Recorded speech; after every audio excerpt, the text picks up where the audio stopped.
जय श्रीराम। या दीपावलीच्या पूर्वसंध्येला सर्वांना सादर जय रघुवीर।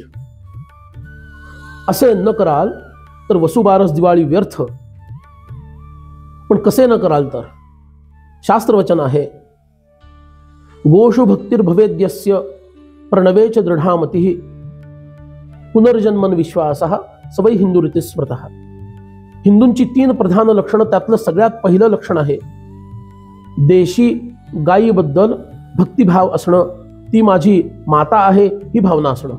वसुबारसाला दिवाळी प्रारंभ होते आणि यमद्वितीया किंवा ज्याला आपण भाऊबीज म्हणतो त्याला ती समाप्त होते। या दिवाळीचा प्रथम दिवसच गोवत्स वंदनानं पूजनानं होतो।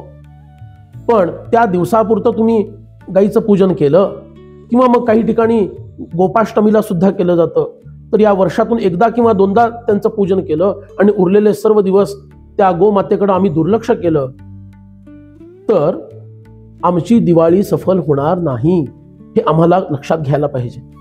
आपल्याकडे असं म्हटलेलं आहे की जो रोज गोग्रास गाईला अर्पण करतो त्याच्या घरामध्ये कधीही निर्धनता येत नाही, तो कधीही दरिद्री होत नाही। पण या देशी गाईला आम्ही विसरत चाललो आणि परदेशी गाईंना आपण जवळ केलं आणि त्याचे दुष्परिणाम आपण भोगत आहोत।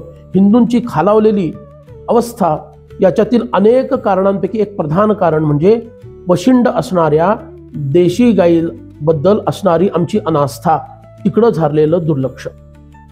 आणि म्हणून हे दुर्लक्ष दूर करण्यासाठी आपल्याकडं एक 3 कलमी कार्यक्रम जीवनामध्ये आपण उतरवला पाहिजे। पहिला मुद्दा आहे गो संवर्धनाचा, दुसरा मुद्दा आहे गो सेवेचा आणि तिसरा मुद्दा आहे गोरक्षेचा।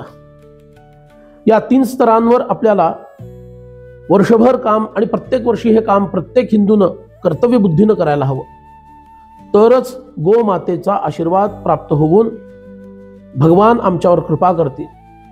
जेव्हा तुम्ही देशी गाईच्या दुधापासून बनवलेले पदार्थ भगवंताला अर्पण करता नैवेद्य म्हणून, त्यावेळेला भगवंताला पराकोटीचा आनंद होतो आणि भरभरून आशीर्वाद त्याची वर्षा करतो।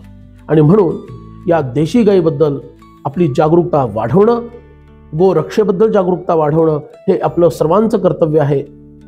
या संदर्भातील एक विस्तृत व्हिडिओ मी उद्या प्रदर्शित करणार आहे, तेव्हा तुर्तास इथेच थांबतो। गो माता की जय। जय जय रघुवीर समर्थ।